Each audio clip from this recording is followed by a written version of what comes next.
Semua golongan rakyat terasa dengan peningkatan kos sara hidup. Perbelanjaan, adakah setimpal dengan gaji, adakah ianya setara, ada lebihan ataupun tidak, defisit ataupun kekurangannya itu mungkin yang menjadi perbalahan dan juga setiap kali kita fikirkan hujung bulannya, itu yang kita akan fikirkan, cukup ke tidak cukup. Betul, kan? Sama ada ianya bergantung kepada setiap negeri berdasarkan statistik yang kita kongsikan ataupun sebenarnya kini kita berhadapan dengan situasi yang sama mengikut rasio dan juga ekonomi, inflasi yang berlaku. Ayo kita bersama dengan Profesor Madya, Dr. Irwan Shah bin Zainal, Pusat Pengajian Ekonomi, Kewangan dan Perbankan dari Universiti Utara Malaysia. Tu dari Jitra Kedah. Assalamualaikum. Assalamualaikum. Ya, Doktor, terima kasih kerana sudi bersama kami. Mungkin daripada perbincangan ataupun dapatan kami bersama dengan orang ramai tadi, ada yang mengatakan bahawa betul kos sara hidup meningkat, perbelanjaan dan pendapatan itu tidak setara. Mungkin adakah ianya realiti kita di Malaysia pada ketika ini, Doktor? Okey, pertama sekali terima kasih kerana menjemput saya. Sama-sama. Jadi saya berpendapat secara keseluruhan apa yang kita dengar tu adalah sebenarnya refleksi lah kepada keadaan realiti bila kita bercakap berkenaan dengan kos sara hidup pada ketika ini.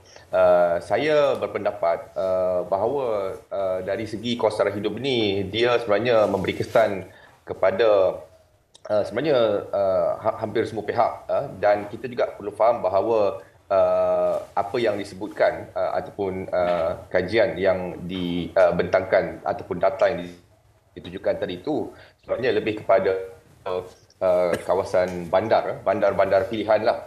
Kajian itu ada 12 bandar. Jadi bandar ini pun dia tidak reflect sebuah negeri. Itu pertama. Yang kedua, apa yang saya cuba nak menjelaskan di sini adalah satu keadaan di mana apabila kita dan juga sebenarnya di seluruh dunia berdepan dengan pandemik COVID-19. Sebenarnya walaupun pada ketika ini Badan Pertubuhan Kesihatan Dunia WHO telah pun membuat deklarasi lah bahawa mengisytiharkan bahawa pandemik COVID-19 ini bukan lagi sudah pun berakhir. Betul. Tapi dari segi ekonomi dia, dari segi kita kata economic scarring, kesan ekonomi itu sebenarnya masih ada dan kita sebenarnya belum lagi pulih sepenuhnya. Dan bila saya cakap kita ni bukan saja kita rakyat Malaysia, di seluruh dunia pun kita masih lagi mengalami masalah di negara lain dia panggil krisis kos sara hidup. Jadi maksud dia memang keadaan ini memberi kesan kepada rakyat, bukan saja kita nak kata di sesetengah kawasan ataupun kita kata sekarang ni dengan menggunakan golongan ataupun kita kata golongan T20 itu pun sebenarnya sekarang pun masih juga terkesan akibat daripada peningkatan kos sara hidup ini. Okey, kos sara hidup yang kita ingin fahami ini bila kita kaitkan dengan pendapatan bulanan kita, adakah dilihat setimpal dengan apa yang kita dapat 2023? Sekarang masih lagi ada isu berkaitan dengan kos sara hidup yang tidak setimpal dengan pendapatan mereka. Sama ada di bandar ataupun di luar bandar, saya kira ini merupakan satu isu yang masih lagi berlaku sehingga ke waktu ini. Bagaimana komen daripada doktor sendiri?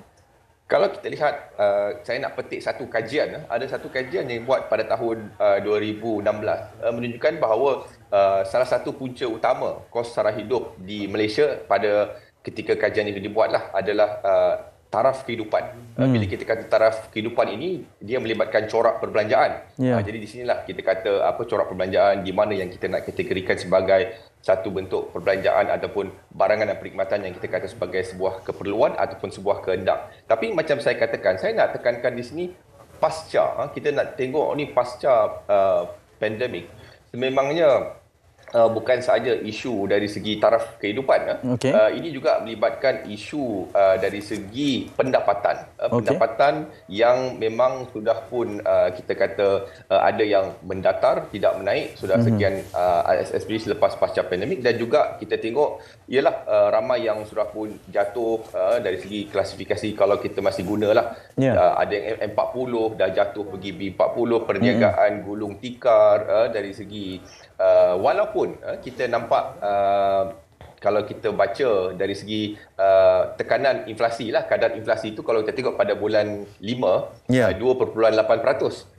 Tapi itulah, bila kita kata kos sara hidup ini, dia bukan sahaja kita tengok dari segi inflasi. Inflasi itu pun, dia cuma menunjukkan, bukannya dia tak meningkat, dia cuma meningkat pada kadar yang berkurangan. Tapi kalau kita kata kos sara hidup ini, dia melibatkan dari segi dia punya pendapatan, dari segi dia punya corak kehidupan, dan melihat kepada kos sara hidup ini, kita sebenarnya mempunyai kos sara hidup yang berbeza-beza. Sebab itu saya katakan kita tidak boleh hanya mentumpukan kepada lokasi semata-mata, kerana ada banyak pelbagai faktor.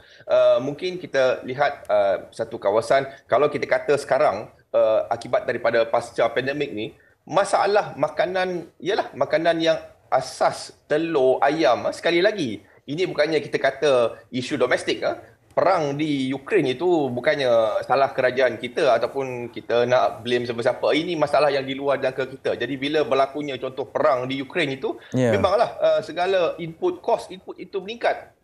Kita tidak boleh kata okey, nak menyelesaikan dia, kita kena sekarang kita nilah tanam jagung untuk memberikan makanan dedak kepada ayam ataupun sebagainya. Dia bukan seperti itu. Sebab kita tengok kos. Adakah kita mempunyai kos efektif untuk nak menanam baja itu? Sebab kalau kos itu lebih mahal, nanti satu ketika pihak pengeluar akan mengimport baliklah di Rusia kalau keadaan menjadi baik di masa depan. Jadi apa akan jadi kepada projek yang ada? Jadi satu saya katakan isu ini dia sangat rumit, tetapi kita perlu mencari penyelesaian yang tuntas dan juga secara yang komprehensif untuk menangani masalah ini. Doktor, kerumitan itu jom kita cuba leraikan untuk pemahaman semua yang bersama. Saya nak sambut apa yang doktor cakap tadi berkaitan dengan pasca pandemik ini yang menjadi antara faktor utama sekarang. Berpanjangan kos sara hidup ini juga meningkat.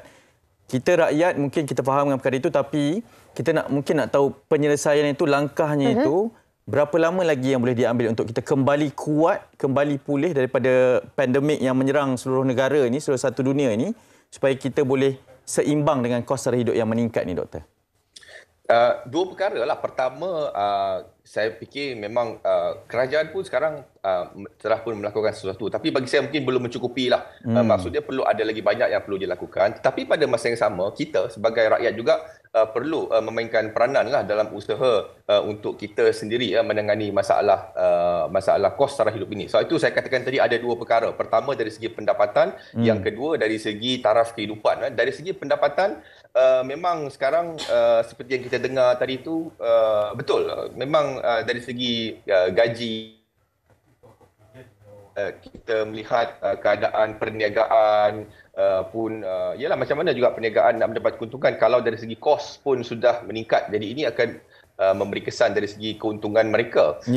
Dan juga bila kita dah ada masalah kewangan ini, memang dia akan menjurus kepada masalah-masalah sosial yang lain. Jadi mungkin kita perlu melihat apakah mungkin cara kita nak memahami keadaan dari segi mungkin kita punya celik kewangan dan juga bagaimana kita nak memahami apakah bentuk-bentuk pendapatan yang kita boleh terokai di masa hadapan. Okey, sebelum tu saya ada beberapa juga bila saya tanyakan di platform saya, mereka tanyakan tentang kos sara hidup meningkat, kurangkan belanja atau perlu tambah pendapatan. Jadi kita nak menjurus kepada individu lah kan, apa yang perlu kita lakukan? Keadaan yang kita tak boleh kawal. Ini keadaan ekonomi, faktor luaran. Betul. Tapi kita sebagai individu, sama ada kita perlu tambah pendapatan ataupun kita kurangkan perbelanjaan. Saranan daripada doktor, bagaimana? Kita nak dengarkan. Bagi saya perlu kedua-dua dan boleh tambah satu lagi, mengubah dari segi corak gaya hidup, corak perbelanjaan, kita punya taraf kehidupan lah, corak dari segi kita punya gaya kehidupan. Gaya kehidupan ni adalah dari segi corak perbelanjaan lah. Jadi itu pun kita boleh ubah. Tapi dari segi ketiga-tiga ini, dia juga bagi saya apa yang lebih penting antara ketiga-tiga ini adalah bagaimana kita dapat tingkatkan pendapatan. Sebab kalau kita nak mengurangkan perbelanjaan itu, berapa banyak pun kita boleh kurangkan. Pada satu tahap tu kita perlu makan, kita perlu anak kena ke sekolah, kena perkara-perkara pengangkutan kos semua tu kita terpaksa tanggung juga setiap hari. Jadi peningkatan dalam pendapatan akhirnya lah bagi saya penting. Maksud dia, it's not just living below your means. Macam mana kita nak expand kita punya means tu. Ini yang sebenarnya perlu ada dari segi ilmu, dari segi celik kewangan, yang mana mungkin kita boleh mencari banyak peluang-peluang yang ada pada ketika ini, terutamanya dalam platform-platform digital dan sebagainya, untuk kita mungkin mencari penyelesaian yang lebih baik lah. Ya, Doktor, kita melihat kepada dua perbezaan lokasi ini, maksudnya kos sara hidup di bandar dan juga kos sara hidup di luar bandar. Ada yang nak hidup di bandar dengan pendapatan sebegini, ada yang kata lebih baik hidup di luar bandar kerana pendapatan sebegini mungkin boleh lebih selesa di sana. Bagaimana sebenarnya realitinya sekarang ini, Doktor? Pada ketika ini, saya fikir realiti dia, kalau kita lihat dari segi kos ni, saya fikir lokasi sudah pun tidak menjadi faktor utama lah. Saya fikir kalau kita dekat mana-mana sekarang pun memang kos mahal. Tapi dari segi punca pendapatan ataupun kita kata peluang pekerjaan yang berpendapatan tinggi, saya lihat masih lagi banyak peluang itu di kawasan bandar. Jadi sebab itu perkara ini saya fikir perlu diambil kira lah, sebab dari segi kalau kita nak tengok pendapatan itu, memang peluang dari segi pekerjaan berpendapatan tinggi lebih di kawasan bandar. Tapi kita juga perlu lihat dari segi kualiti hidup. Kualiti hidup apa yang kita nak cuba lihat lah. Dari segi mungkin ada keselesaan, mungkin kita tak hadapi jalan jam ke apa dan sebagainya, ataupun mungkin kita inginkan kehidupan yang mungkin lebih selesa dari segi mungkin ialah kita tidak mahu ada kesesakan bangunan yang begitu mungkin memberikan kita kekalutan dari segi pemikiran dan sebagainya. Jadi dia bergantung kepada individu lah. Yang ini saya fikir bergantung kepada individu, apa yang kita nak dari segi dalam kehidupan kita, dan juga bagaimana keadaan yang boleh meningkatkan dari segi kualiti hidup kita lah. Ya, Doktor, sebenarnya disebabkan kos sara hidup meningkat ini menjurus kepada permasalahan lain. Contohnya mungkin anak bantut kan, sebab tak dapat nak bagi nutrisi yang secukupnya, limitasi dari segi kewangan, gagal untuk menerima kenyataan, dan akhirnya mereka memilih untuk menamatkan kehidupan. Kes-kes yang sensitif, depresi dan sebagainya, berpunca daripada masalah kewangan, kos sara hidup meningkat. Sebab tu kita melihat pada satu permasalahan yang sebenarnya besar, rentetan daripada cerita ini. Jadi nasihat daripada doktor, terutama sekali kekuatan yang perlu kita fahami dari sudut perbelanjaan, kewangan, pengurusan kita sendiri untuk berhadapan dengan situasi yang mungkin akan datang ni lebih mencabar, doktor.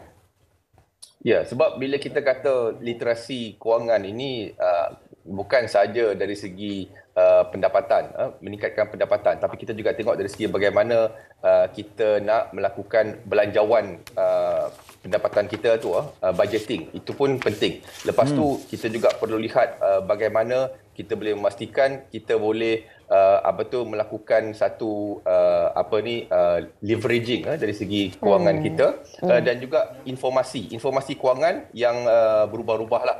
Jadi ini yang sebenarnya kita perlu faham, sebab memang keadaan ini saya lihat di masa hadapan akan semakin serius, sebab kalau kita tengok dari segi hutang isi rumah kita pun sudah semakin meningkat daripada dan juga pada kadar yang agak tinggi lah. Jadi keadaan ini saya fikir kita perlu lihat secara yang lebih menyeluruh, kerana walaupun kita tahu contohnya dari segi hutang isi rumah itu mungkin kita kata lebih 58% adalah daripada pembelian rumah. Pembelian rumah kita kata aset. Tapi sebenarnya adakah kita memiliki rumah itu satu aset? Sebab kalau kita tengok daripada perspektif literasi kewangan, aset itu adalah apa yang kita beli yang memberikan aliran tunai kepada kita. Kalau kita ada rumah tapi perbelanjaan kita dari segi bayar elektrik apa semua maintenance tinggi, itu bukannya aset lah.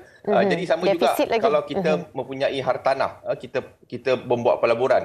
Kalau hartanah itu tidak memberikan kita aliran tunai positif, kalau dia memberikan kita aliran tunai negatif, ia juga satu liability. Jadi perkara ini perlu faham dari segi kalau literasi kewangan tu apakah sebenarnya aset, apakah sebenarnya liability, dan juga dari segi pengurusan kewangan, budgeting, kita perlu ikut belanjawan itu supaya untuk kita mengurangkan stres dan juga dari segi tekanan kehidupan yang akan menjerumuskan kepada perkara-perkara yang tidak elok dan tidak sepatutnya berlaku lah. Betul. Ini literasi kewangan, perbelanjaan, pengurusan kewangan juga sangat penting. Doktor, terima kasih banyak kerana sudi bersama kami untuk soal wang pada pagi ini. Profesor Madya Dr. Irwan Shah bin Zainal dari Pusat Pengajian Ekonomi, Kewangan dan Perbankan Universiti Utara Malaysia. Ya, saya kira ramai juga yang berikan reaksi di platform kami. Minta maaf, kita hanya ada masa ini sahaja. InsyaAllah kalau mungkin kita dapat menjemput lagi doktor untuk berkongsi kos sara hidup meningkat 2.0 dengan satu sudut yang lebih positif, insyaAllah. Manalah tahu kan. Ada lagi topik yang kita bawakan setiap Jumaat untuk soal wang. Terima kasih doktor. Assalamualaikum. Waalaikumsalam. Okey.